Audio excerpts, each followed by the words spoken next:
Hello students, good morning. How are you? मैं समझता हूं शायद आप सब अच्छे होंगे, खुश होंगे, स्वस्थ होंगे।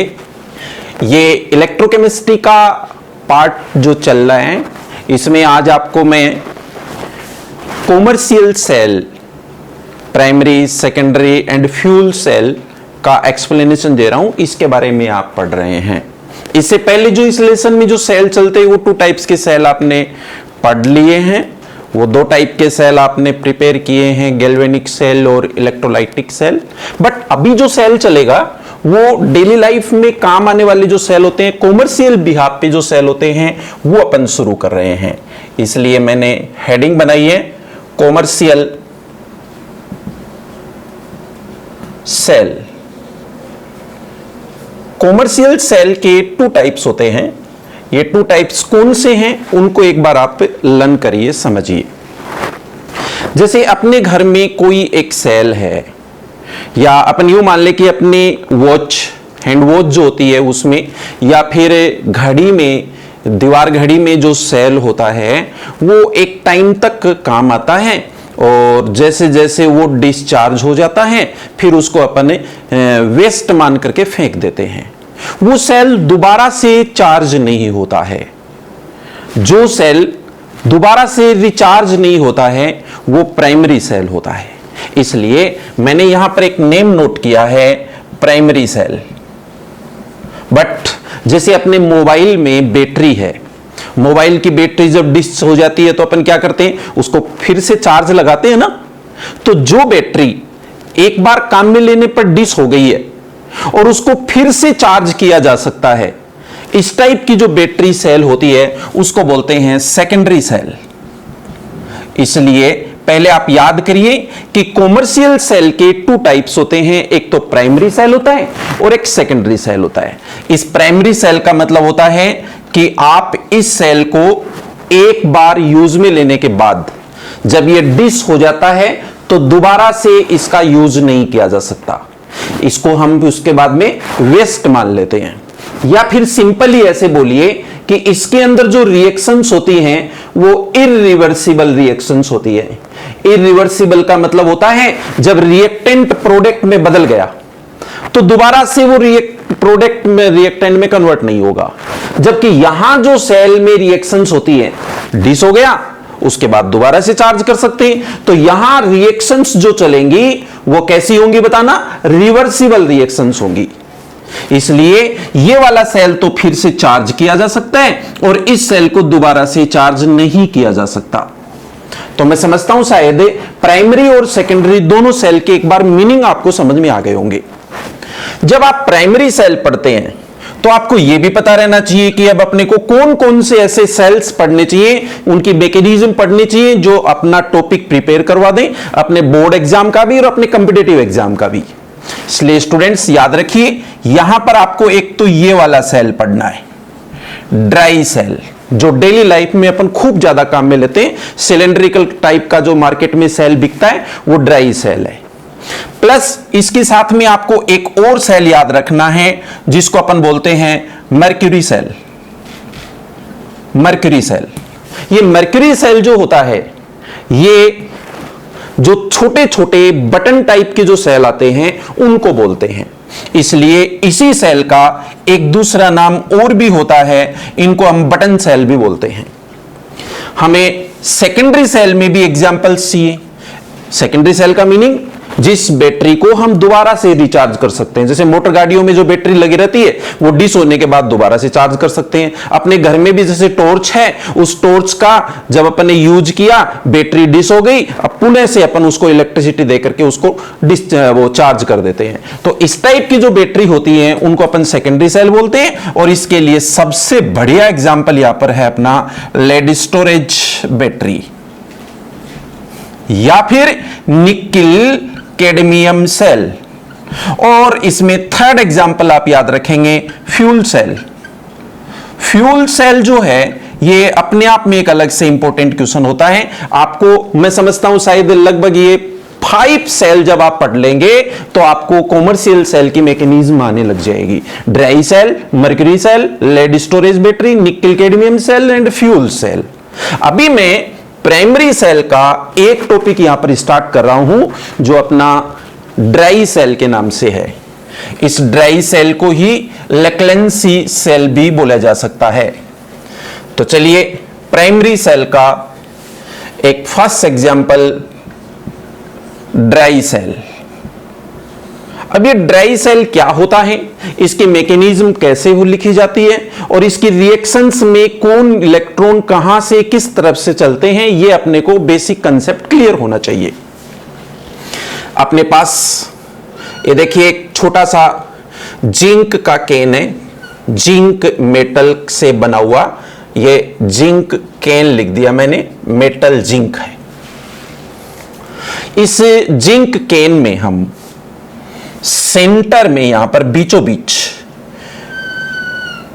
ये लीजिए सेंटर में ग्रेफाइट की रोड रखते हैं। ये मैंने इसको नोट कर दिया है, ग्रेफाइट्स। इस ग्रेफाइट की रोड पर हम एक लेयरिंग करवाते हैं पहले से ही, MnO2 मैंगनीज डाइऑक्साइड की लेयर होती है। ये आजकल आ रही है, ऐसे पहले वाले सेल में नहीं होती थी। MnO2 की लेयरिंग क्यों करते हैं, आपको जब मैकेनिज्म लिखेंगे तब पता चल जाएगा। मैं समझता हूं शायद इतने तक आपके समझ में आया होगा। जिंक का एक पात्र लीजिए, उसके अंदर हम ग्रेफाइट की एक रोड रखते हैं जिस पर MnO2 की लेयरिंग होती है, और इसके ऊपर यहां पर एक अपन कैप लगाते हैं जो कॉपर मेटल की होती है। ये कॉपर मेटल की एक कैप रख दी अपन ने। स्टूडेंट्स, अब जो सेल का वेकेंट पार्ट है, जो खाली भाग है जो आप देख रहे हैं, ये पूरा का पूरा, इसमें हम एक व्हाइट कलर का पेस्ट फिलअप करते हैं जो इससे बना होता है, ZnCl2 zinc chlorides and NH4Cl ammonium chloride. Zinc chloride और अमोनियम क्लोराइड का एक मिक्स पेस्ट बना रहता है, उस पेस्ट को इसके अंदर भर देते हैं। ये ड्राई सेल बनकर तैयार है। अब ये ड्राई सेल अपने को इलेक्ट्रिकल करंट कैसे देता है, हम इसका यूज कैसे करते हैं, तो इसके लिए इसकी मैकेनिज्म पढ़ी जाती है। ड्राई सेल यूज करना सीख रहे हैं आप, समझिए। आप जैसे ही सेल का यूज करेंगे तो ये जो जिंक मेटल है, ये जो देख रहे हो आप, ये जिंक मेटल इलेक्ट्रॉन ल्यूज करता है। इलेक्ट्रॉन ल्यूज करने वाली रिएक्शन को हम ऑक्सीडेशन रिएक्शन बोलते हैं। ये देखिए जिंक का जो केन था उसने इलेक्ट्रॉन ल्यूज किया है। इलेक्ट्रॉन ल्यूज करने वाली रिएक्शन ऑक्सीडेशन है, और ऑक्सीडेशन जहां कहीं भी होता है वो एनोड पार्ट बोला जाता है। इसलिए मैं इस जिंक केन को किसके रूप में काम में ले रहा हूं, देखो एज ए एनोड के रूप में। जैसे ही ये जिंक आयंस बन गए हैं, इलेक्ट्रॉन ल्यूज हो गए हैं, उसके बाद आप नेक्स्ट वाला दूसरा जो पार्ट और है, देखो केमिकल का, बोलिए zinc chloride plus ammonium chloride. यहां पर ये जो अमोनियम क्लोराइड है NH4 प्लस, उनको वो इलेक्ट्रॉन मिल जाते हैं जो अभी अभी लूज हुए हैं। आप देख रहे हैं वो इलेक्ट्रॉन लूज हुए हैं। तो जैसे ही उनको इलेक्ट्रॉन मिलते हैं, यहां NH3 plus H2, NH3 plus H2 जब बनता है तो इस रिएक्शन को अपन बैलेंस करेंगे। देखो ये +1 है, ये -2 है, ये +2 बन गया, ये -2 हो गया, तो N हो गए 2, तो N2 कर दिया अपन ने। हाइड्रोजन हो गए 6 + 2 8, बोलिए हाइड्रोजन 8। इलेक्ट्रॉन गेन करने वाली रिएक्शन, इलेक्ट्रॉन गेन करने वाली रिएक्शन रिडक्शन। जहां रिडक्शन होता है वो इलेक्ट्रोड कौन सा हुआ, बोलिए कैथोड। तो मैं अब आपको ये बोलूंगा कि इस सेल में जो ये एनोड और कैथोड पर रिएक्शन चल रही है, इसको पूरे को आप जोड़ करके टोटल एक साथ लिख लो, जिससे कि इलेक्ट्रॉन से तो इलेक्ट्रॉन कैंसिल हो जाएंगे। और अब ये देखो रिएक्टेंट हैं और ये प्रोडक्ट हैं, इनको पूरे को एक साथ नोट करेंगे, वो सेल की रिएक्शन बोली जाएगी। आप बोलिए कैसे नोट करेंगे। सबसे पहले आपको क्या दिख रहा है, जिंक मेटल, ये लीजिए जिंक मेटल प्लस कौन है, बोलिए NH4 ammonium ions 2NH4 plus ions. तो ये तो जिंक सॉलिड था और ये NH4 अमोनियम आयंस है, एक्वस। अब आगे प्रोडक्ट में क्या बोलो, Zn प्लस 2 आयंस, ये लीजिए Zn plus 2 ions plus NH3 plus H2। ये आपके पास से ड्राई सेल की एक रिएक्शन आ गई है। इस ड्राई सेल की रिएक्शन में अभी आप देख रहे हैं प्रोडक्ट के रूप में NH3 भी है और H2 भी है। हम आपको यह बताना चाहते हैं कि यहां जो जिंक आयन और NH3 है, इनकी फिर से आगे रिएक्शन हो जाती है। Zn प्लस 2 और NH3 की रिएक्शन, आप कोऑर्डिनेशन कंपाउंड का एक लेसन आता है उसमें पढ़ते हैं ऐसे, जो कि एक कोऑर्डिनेशन कंपाउंड बनेगा तो वो एक प्रकार का सोल्ट होता है, और उस सोल्ट को चक करके भी कई बार अपन बताते हैं ऐसे स्टूडेंट्स घर में भी या काम में लेने वाले जो होते हैं ना, जैसे टॉर्च से सेल को निकाला, नीचे से ऐसे चक करके देखा, थोड़ा सा खट्टा लगा तो अपन कह देते हैं नहीं ये तो डिस हो गया है। वो इसलिए कहते हैं ना कि इनकी रिएक्शन इनके साथ में हुई तो इस टाइप का एक प्रोडक्ट बनता है ZnNH3 का होल 4 चार्ज प्लस 2। ऐसे अपने पास में एक रिएक्शन बनती है। इसकी यहां जरूरत नहीं है इस रिएक्शन की, मैं तो केवल आपको एक नॉलेज के लिए बता रहा हूं। बाकी जरूरत इस बात की है कि उस ग्रेफाइट के ऊपर हमने MnO2 की लेयरिंग क्यों करवाई थी, इसलिए कि ड्राई सेल की ड्यूरेबिलिटी बढ़ जाए, ये जल्दी सी डैमेज नहीं हो, इसके लिए MnO2 अब धीरे धीरे उस H2 से रिएक्शन करेगा। देखो प्रोडक्ट में H2 बन रहा है तो क्या बनेगा, MnOH whole twice, MnOH whole twice hydroxide बन जाएगा जो पहले ऑक्साइड था। तो मैं मेन रिएक्शन तो यहां पर आपको यही बता रहा हूं बस, कौन सी वाली, zinc plus ammonium ions is equals to Zn plus 2 plus ammonia and H2। आपको अगर ये रिएक्शन याद रहती है तो ये ड्राई सेल है, लेकिन बनाना ऐसा चाहिए, पहले एनोड की रिएक्शन लिखें, फिर कैथोड की रिएक्शन लिखें, फिर दोनों को एक साथ बना करके नोट करें, ये सेल की फुल रिएक्शन है, ये डायग्राम है। ये भी याद रखिए कि ड्राई सेल की वोल्टेज जब आप पढ़ेंगे तो ये 1.50 वोल्ट का सेल होता है। ये भी एक छोटा क्वेश्चन इसके अंदर बनता है। बोलिए ड्राई सेल तक का पार्ट आपके क्लियर हुआ होगा, समझ में आया होगा। आप कॉमर्शियल सेल में प्राइमरी सेल का एक एग्जाम्पल पढ़ चुके हैं, हम प्राइमरी सेल का नेक्स्ट एग्जाम्पल ले रहे हैं mercury cell. Yes, mercury cell. इस मर्क्यूरी सेल का एक दूसरा नाम और भी होता है, आप इसको याद रखा करो, बटन सेल। ये मर्क्यूरी सेल या बटन सेल का डायग्राम और इसके मैकेनिज्म रिएक्शन अपन प्रिपेयर कर रहे हैं। यहां पर भी अपने पास में एक देखो, ये जिंक का केन होता है Zn। इस जिंक केन में इंपॉर्टेंट बात यह है कि यहां पर ये HgO mercuric oxide plus KOH का मिक्सर भरा रहता है। ये सेल की केमिस्ट्री है। इस सेल का जब अपन, ये बटन सेल है, इस सेल का जब अपन यूज करते हैं तो इसके अंदर कैसे रिएक्शंस होती है वो अपने को पढ़नी है। बोलिए सबसे पहले क्या है आपके पास में, जिंक है, तो जिंक ने इलेक्ट्रॉन यूज किया तो बोलिए Zn प्लस 2 इलेक्ट्रॉन्स। ये रिएक्शन किस नाम से बोली जाती है, बोलो ऑक्सीडेशन रिएक्शन। ऑक्सीडेशन जहां कहीं भी होता है वो इलेक्ट्रोड किस नाम से बोला जाता है, एनोड। एनोड की रिएक्शन आपको दिख रही है। बट दूसरी साइड में आप ये भी बोलिए कि जैसे ये जिंक प्लस 2 आयंस बने तो इनको अंदर OH माइनस आयंस मिल जाते हैं। ये देखिए OH माइनस आयंस मिल गए इनको, KOH है ना, इस कारण से। इसलिए इसका जो फाइनल प्रोडक्ट है वो ZnO प्लस H2O बनता है। तो आप एनोड की इस पूरी रिएक्शन को जोड़ करके एक साथ में लिख लो। पहले बोलिए जिंक आयन से जिंक आयन कैंसिल हो गए, पहले इसको बैलेंस कर लें। O2 है और H2 है, इसलिए OH माइनस 2 कर दिए, -2 plus 2। Zinc Zn plus 2OH minus is equals to ZnO plus H2O plus 2 electron. ये आपके पास एनोड की एक रिएक्शन है। अब हमें कौन सी रिएक्शन बनानी चाहिए यहां पर, कैथोड की। तो कैथोड के लिए मैं यहां HgO को काम में ले रहा हूं। बोलिए HgO को अब प्रोडक्ट के रूप में क्या क्या मिल जाएगा, एक तो H2O और एक इलेक्ट्रॉन।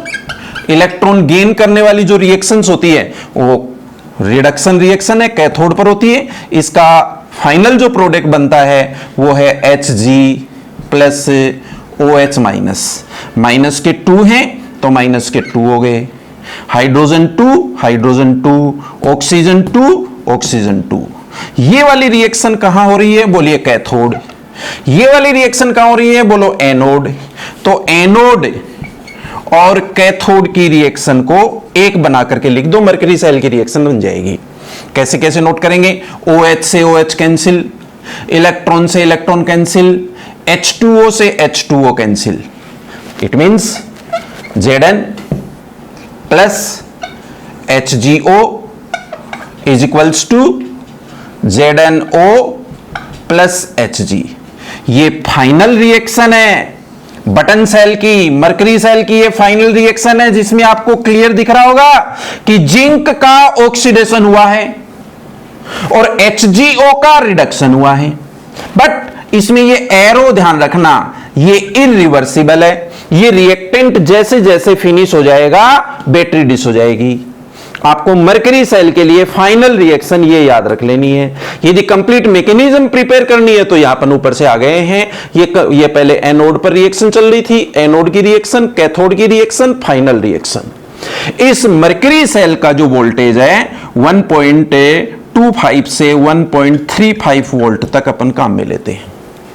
मरकरी सेल और ड्राई सेल, इनसे हमने प्राइमरी सेल का टॉपिक प्रिपेयर किया है। अब अपन चलेंगे सेकेंडरी सेल में। तो नेक्स्ट टॉपिक आ रहा है आपका secondary cell. Yes, secondary cell में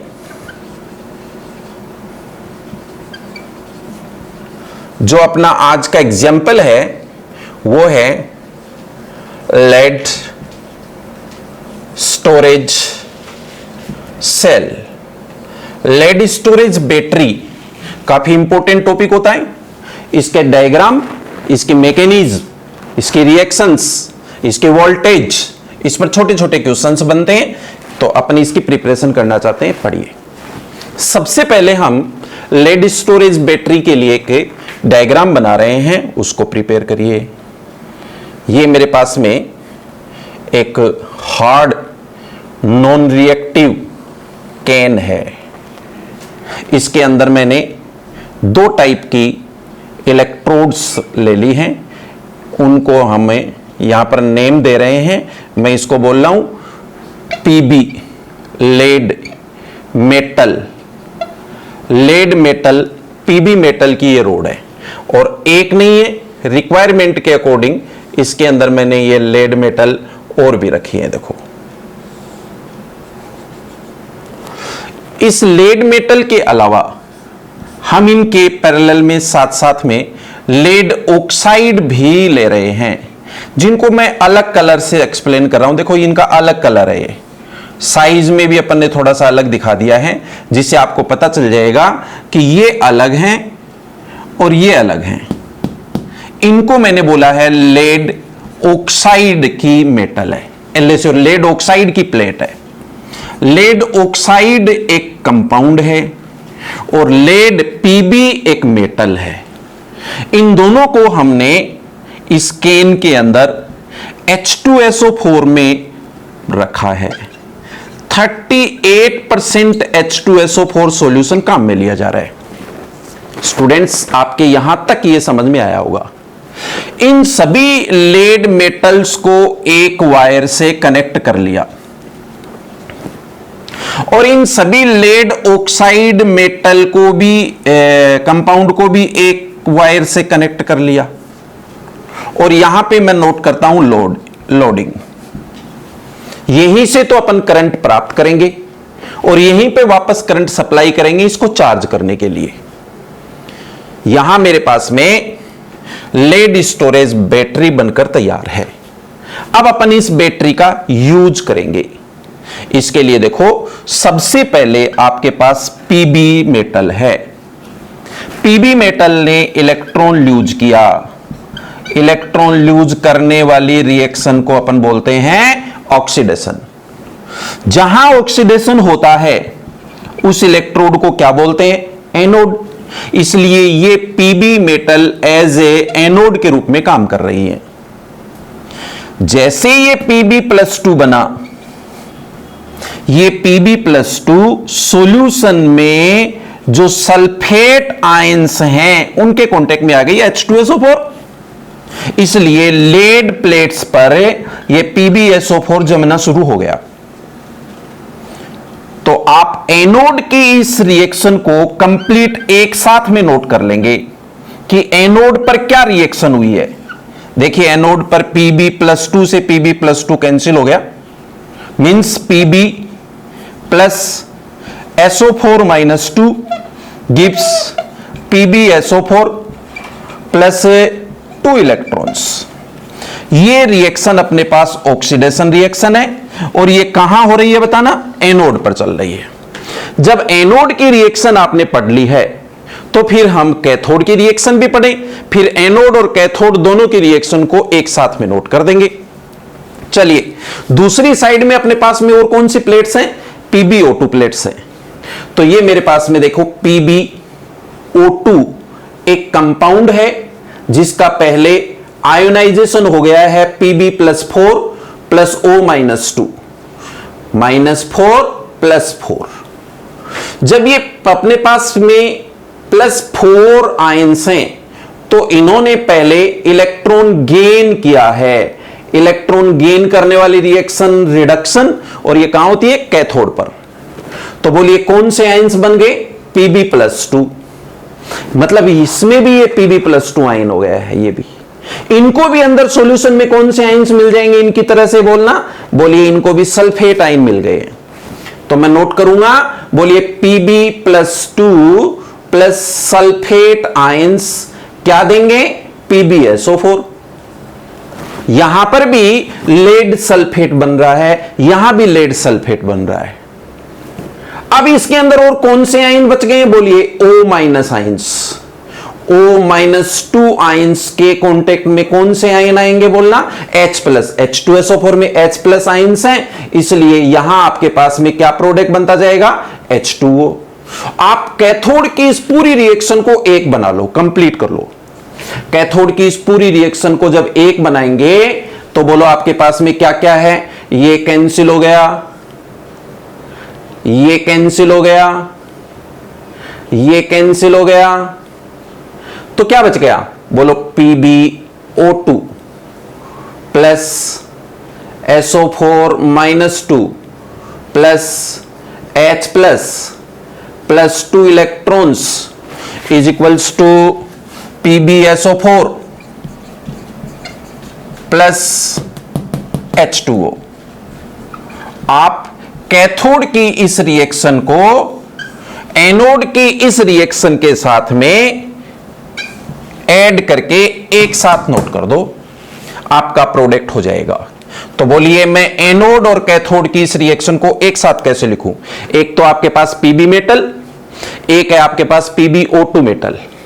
मैंने लिखा Pb मेटल, ये Pb मेटल है। ये एज ए किसके रूप में काम कर रहा था? एनोड। ये एनोड है। दूसरा और क्या है? देखो Pb के साथ में PbO2 प्लस PbO2, ये किसकी तरह काम कर रहा है? यहां पर कैथोड। ये कैथोड की तरह काम कर रहा है। एनोड और कैथोड दोनों ही सल्फेट H+ के कांटेक्ट में है। आप चेक कर लो मेरे साथ में, अच्छी तरह से देख लो। 4 hydrogen sulphate 1 sulphate 1 2 sulphate ions के कांटेक्ट में है। अब आगे बोलिए क्या बनेगा?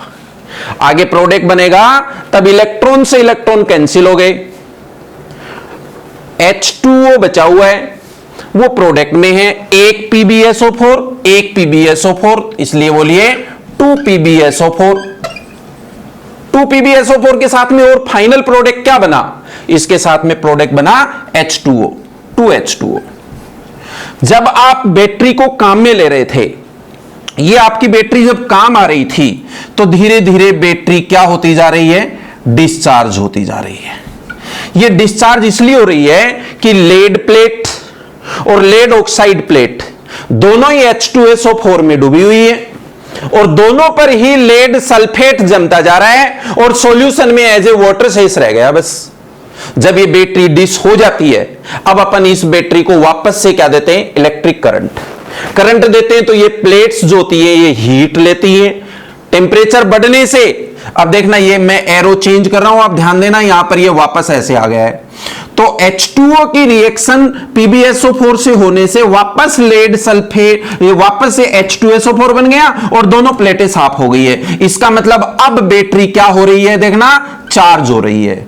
तो पहले जब आप बैटरी को काम में ले रहे थे तब तो डिस्चार्जिंग रिएक्शन चल रही थी, और जब बैटरी आपने काम में ले ली है, डिस्चार्ज हो गई है, तो उसके बाद ये बैटरी चार्जिंग में चल रही है। इसका मतलब ये हुआ कि इस सेल में हमारी रिएक्शन कैसी चल रही है, रिवर्सिबल रिएक्शन चल रही है। इस बैटरी का वोल्टेज कैसे निकाला जाता है, लगभग आप ये मान लो कि जितने इलेक्ट्रोड आप देख रहे हैं, सीधा तरीका है डायरेक्ट इनटू 2 वोल्टेज कर दो, उतने वोल्टेज की बैटरी बनेगी। जैसे मैंने बोला 1 2 3 4 5 6, कितने इलेक्ट्रोड होंगे, 6 इलेक्ट्रोड है, तो इनटू 2 यानी 12।